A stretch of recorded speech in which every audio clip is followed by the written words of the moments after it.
What's up? It's episode 82, Payne Points of Wealth, another day, and more of the same issues. Major volatility in the stock markets as interest rates continue to go higher. The Fed continuing to tighten monetary policy. In addition to that, supply chain still an issue as China is on some sort of lockdown. In addition to that, we still have war in Eastern Europe. What do you make of everything? More economists every day calling for a recession. Well, we're going to break it down. We're going to give you our view on exactly what's going on right now in the economy, what you should be doing with your investment portfolio. And on the tipping point today, are you a do-it-yourself investor? We're going to talk about the pros and cons of running your money by yourself. Is it a good thing, bad thing? Is it for you? We're going to get into it today. We got a great show. Hit the music.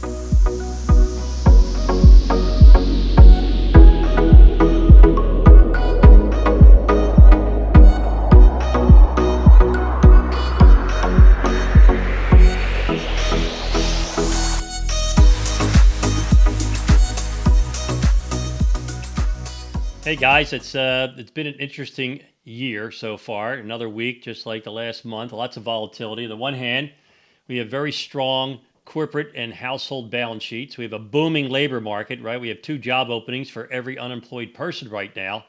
And meanwhile, we have raging inflation, geopolitical risk.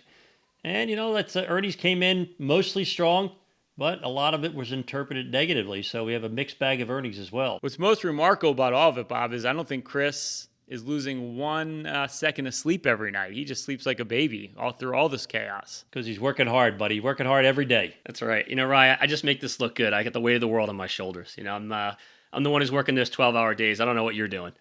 Well, I'll tell you what, guys. I talked to a client of mine yesterday, and he called me to say that he's really wants to think about selling out of the market. And I asked him what he was scared about. He said he's really scared about a recession. But then in the next sentence, he told me that he was closing on his new shore house next week. I said, well, let me get this straight. I said, you're buying a brand new shore house, but you want to sell out of the market because you're scared of a recession. I said, that doesn't sound very recessionary to me. What's kind of the whole story here, guys? We have this pent-up demand of people who have been trying to buy homes. There's been a shortage of homes. Prices are going up. And housing is still very, very strong, and there's still a lot of potential buyers out there. People are still trying to buy cars, right? Their vehicles shortage is unbelievable. It's legendary. They're out there trying to buy cars. Companies are trying to expand. They can't find the workers, but this pent-up demand is going to continue to keep the pedal to the metal, I believe, to keep this economy growing in spite of this inflation, in spite of all the negativity that's out there right now. Well, it's a good point because when you're going into recession, you're past pent-up demand, right? You have demand actually starting to dial back, and that's been the argument of all these economists is like, well, with inflation so high, the consumer's just about to pull back. Well, I've been waiting for that, guys. And I'm not seeing it. There's no consumer right now that's starting to pull back, no matter how high inflation is. And this is more indicative of when you come out of a recession, as opposed to when you come into a recession because of that pent-up demand. And that's a good point, Bob, because it's kind of like people forget you still have a lot of people that were locked down. Not all of us were locked down for the full 2 years, but a good portion of not just the U.S. population, but the global population is really just coming out of this true lockdown that we've seen over 24 months. Well, that's the thing, and it's a lot of uncertainty. But if you're waiting for certainty, if you're waiting for the all coast is clear signal, that never comes. Usually when you feel that all the negatives are known, all the unknowns are known, generally the market's at an all-time record high.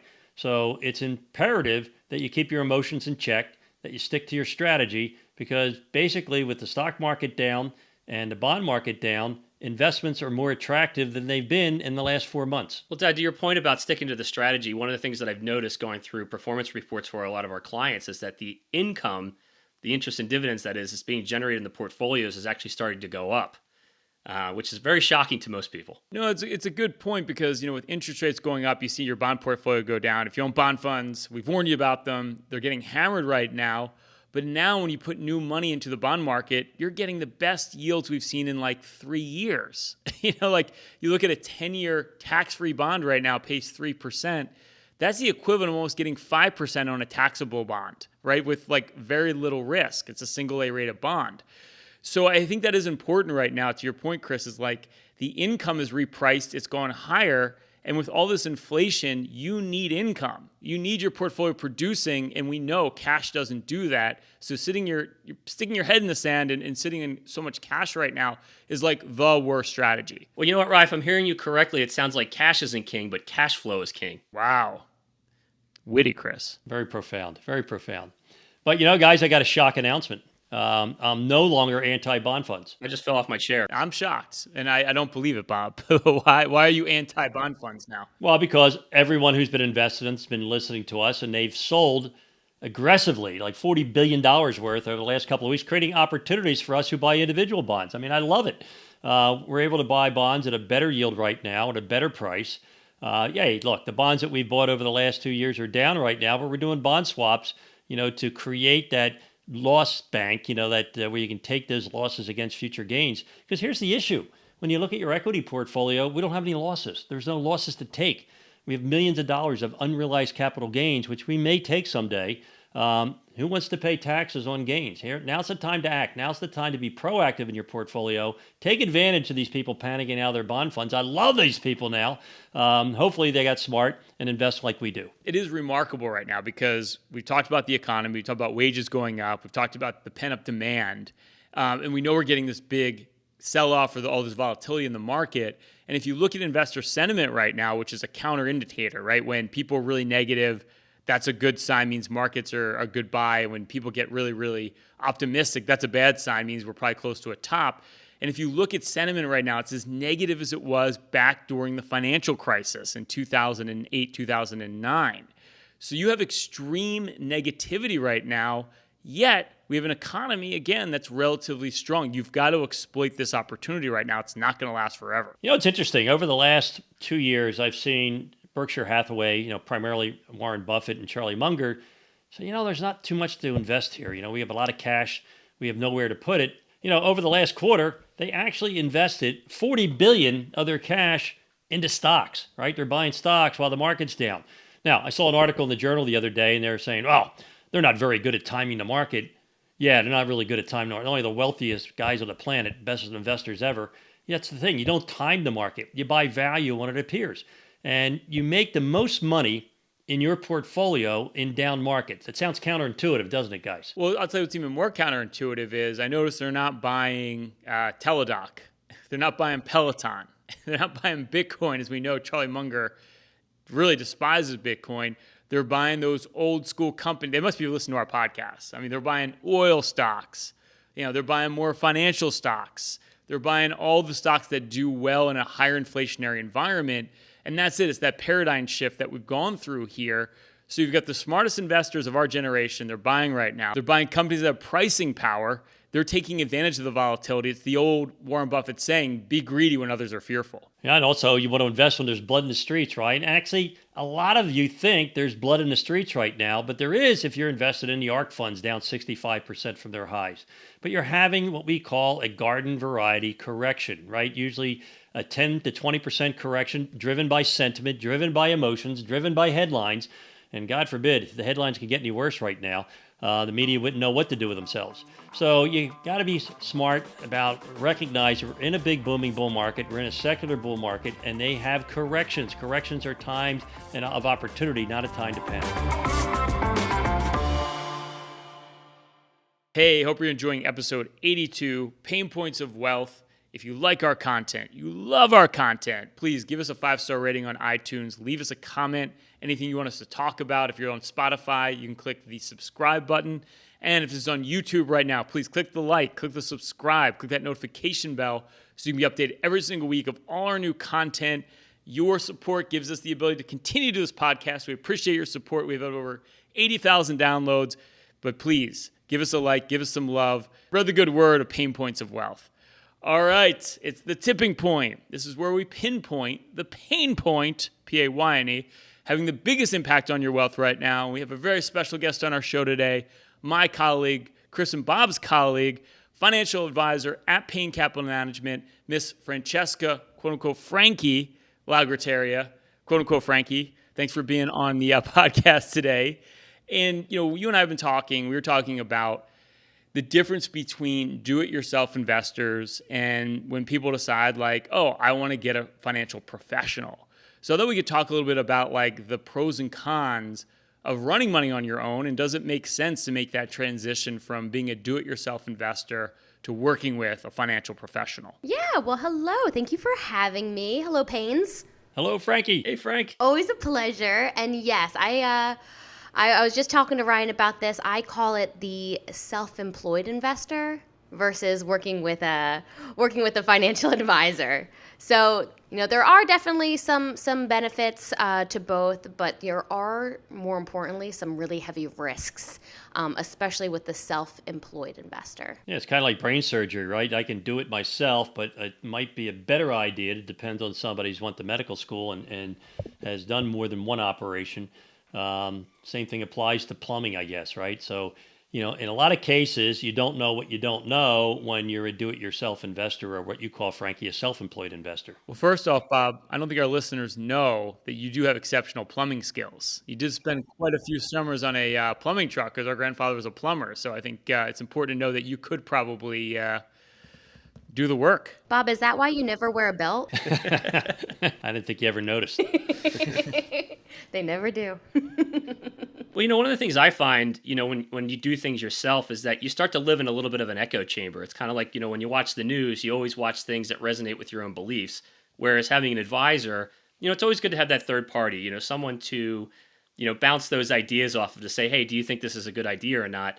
Because when you start to believe in your own BS, that's when you really get into trouble. And it's not just believing in your own BS, Chris. It's actually how technology works these days. You're going to be given, it's called cookies, right? You're going to be given ads, and you're going to be given articles, and you're going to be pushed things on the internet that you subscribe to and that you like. So you're not really always getting an opposing opinion. A great example of this was my mom just got me this really adorable tie-dye jumpsuit, and then she's been seeing it all over the internet, and she thinks she's a fashionista. She's like, I picked this outfit out for you, and now it's all over the internet. And I was like, Mom, that's cookies. You clicked on tie-dye, now you get tie-dye. And it's the same thing with your beliefs. You click on something about Bitcoin, you're going to get immersed with Bitcoin. You click on gold, you're going to get gold. Yeah, I couldn't agree more. I've been through so many cycles where, investors become enamored with what goes up the most. And if, for example, if you were just overweight large cap growth and technology in the last 13 years, you outperformed everything. But the previous 10 years, you didn't make any money. So it's almost as if, well, why do I need to talk to you, Frankie, when I'm doing so well on my own? I'm so smart. I put all my money in the ARK fund. It was up 189% one year. Now, I'm down 70% since then, but, it'll come back. I'm a believer now, and that's the problem, right? You don't know when, to cut your losses. You don't know when to diversify, and you don't recognize that there's opportunity in investments that are down, not up. And that's my favorite Bobism is don't confuse brains with a bull market. No, that's really true. And I think that's the problem is you can be right for 9 years.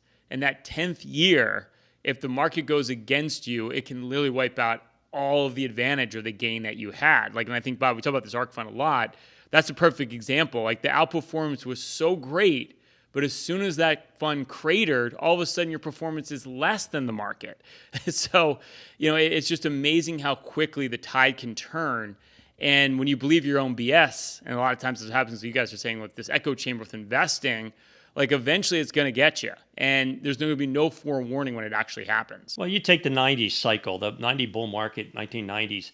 The biggest, most owned stocks were General Electric, GE, right? A blue chip stock, was in the Dow for many, many years. And Cisco, right? The company that makes routers. And if you look at those stocks today, right? Now the market just hit almost 37,000 in January. Both of those stocks aren't anywhere near the highs that they created back in 2000. They're not, you can't even break even after all those years. Well, what about wipe out with yourself, right? Not just with the market. What happens if something happens to you? Where does that leave your family? That's a great point, Frankie. In every joint account relationship we've ever worked with, there's always been one decision maker. It doesn't matter. The other spouse is either uninterested, unskilled, or just wants to, focus on having fun, right? It's this stuff is boring.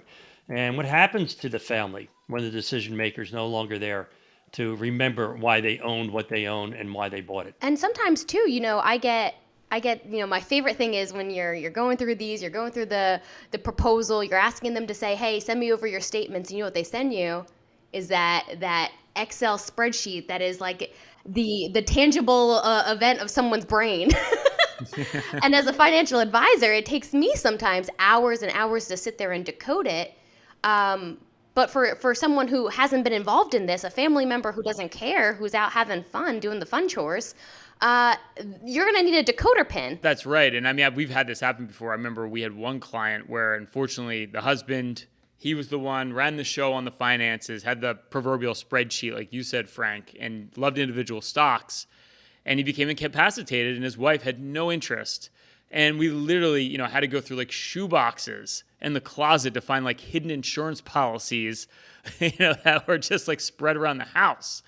So it's like a little bit selfish, right? Not to actually put everything in one place and have a smooth transition for the uninterested spouse if you're the one who likes to control the finances and everything and not having that plan B if something happens to you. And I think people think it's an all or nothing situation. You either give all up the control or you hold on to all of the control, when it doesn't need to be that way. Especially with me and my clients, it's very much a relationship.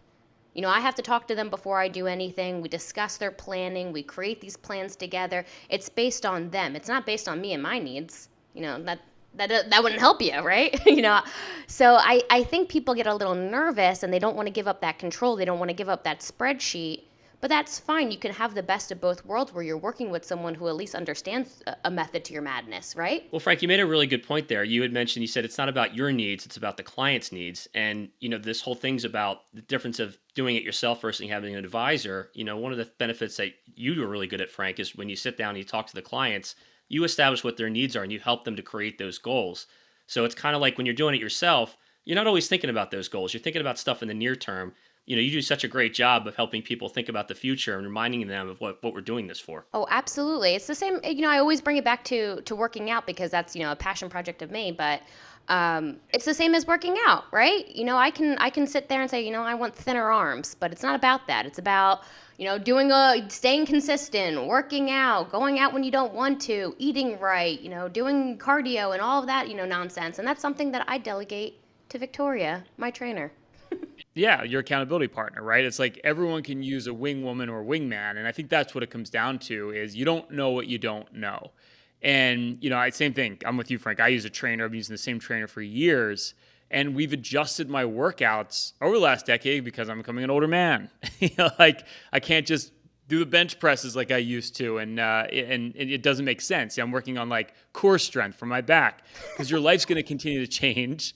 This is more than people really want to know about my physical regimen.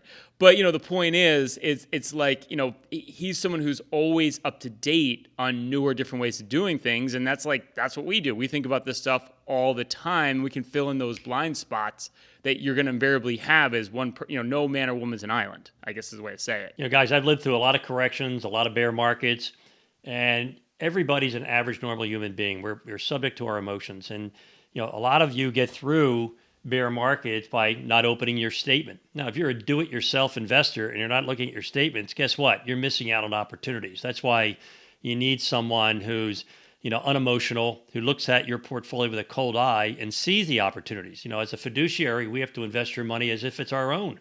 And the last thing we're going to do is turn our machines off or stop looking at your portfolio.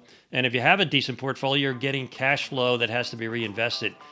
All of our big gains come investing in down markets, right?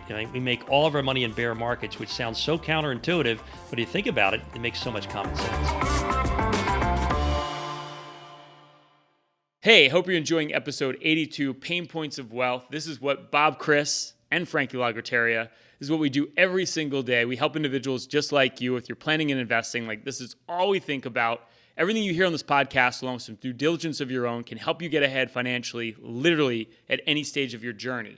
But if you want a more hands-on approach and you've saved over $1 million with your financial independence plan, Bob, Chris, Frankie, and I will run for you our total financial master plan. We'll do that with no cost to do it. Literally, there's no other firm that will do this work up front. We go through every single holding that you have. In fact, we'll build you your own personalized financial portal, and we'll hone in on every financial issue you need to address today, whether it's diversification, What is the fees you're paying on your investment? Wall Street loves to charge you high fees on the investments that they sell.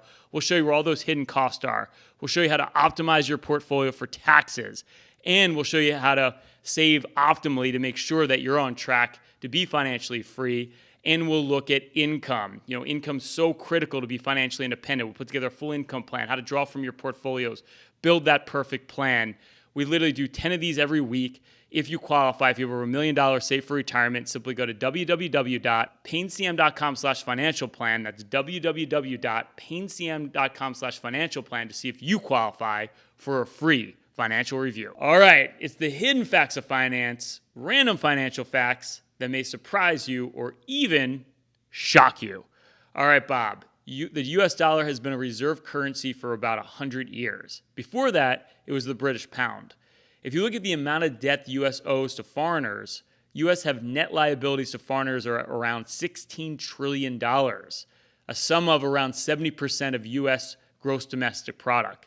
Historically, above 50% has been a sign of trouble for the country's currency. Is the US dollar here getting a little stretched, Bob? Ryan, you would think so, but the rest of the world's not getting the message because they're also leveraging their balance sheet and borrowing a large percentage of their GDP. And where else do you go when there's uncertainty than the most safe place on the planet, the good old US of A? I guess it's not Bitcoin yet, but you just wait, Bob. You just wait. Chris, flexibility has become the top worker demand. In the U.S., 2 in 5 U.S. workers desire control over their own schedules. Nearly half would be willing to accept a 5% pay cut or more to get more flexibility. It sounds like having people come to the office every day is probably not a good idea if you're an employer. Well, Ryan, I've been looking for a lot of jobs lately because I really can't stand your in-office policies at Payne Capital Management. Frankie told me she prefers to be in the office every day. That is a bold-faced lie. This is slander on this on this website, on this podcast. This is so awesome to work next to me is what I wanted to say. I think it was actually Hank the dog who said that. We did have Frankie's dog in the office the other day. And Hank slept so hard the next 2 days, he was exhausted. He was like, how did I do this every day? Hardest working man at Payne Capital. Best advisor, too. All right, Frankie. Apple marched into 2022 as the first company to reach a $3 trillion market value, making its market cap larger than all countries except for the US, China, Japan, and Germany. Therefore, Apple alone, if it were a country, it would be wealthier than all the major powers such as the UK, France, and India. I believe it. You can't get an iPhone for less than $1,000, and Team Apple. Welcome to the family, Chris. And they might have the most powerful company in the world because they have the ability to shut down your Instagram. That's true. And actually, that is a big news, is Chris actually got an iPhone. I've still held out. I still have my Samsung phone, but after, I don't know how many decades, Chris, you now have an iPhone. You sold out. You joined the evil empire. Well, it's been a while, Rye, but I got to say, I do miss that pull start on my old Android. It'll be missed. Bob, serious financial news here. Mariah Carey insured her legs and vocal cords for $35 million each, totaling $70 million altogether. Should we insure your hair? That's what we want to know. I don't think so. And I think I would love to know what the premiums you had to pay on those policies. It was probably a pretty penny. My guess is Warren Buffett's a pretty smart guy for being in the insurance business. Well, this is a great example of inflation because back in the 40s, Betty Grable insured her legs for $1 million. So now here we are, almost 75 years later, and Mariah Carey's insuring hers for $35 million. So inflation exists, everybody. I'd insure Bob's hair for at least $100 million, given the popularity of our podcast now. Right, I don't think there's an insurance company out there with the liquidity to be able to handle that. Well, another great show, Frank. Thanks for joining the Payne Points of Wealth podcast today. It was great having you. Cool. Thanks for having me. It was fun. If you like our podcast, love our podcast, please give us a like, give us some love, 5-star ratings on iTunes, leave us a comment, let us know what you want us to talk about. And if you're listening to this on Spotify, you can subscribe. And of course on YouTube, hit the like button, hit the subscribe button, click that notification bell. You can be updated every single week. We appreciate your support. As always, stay loose and keep an open mind.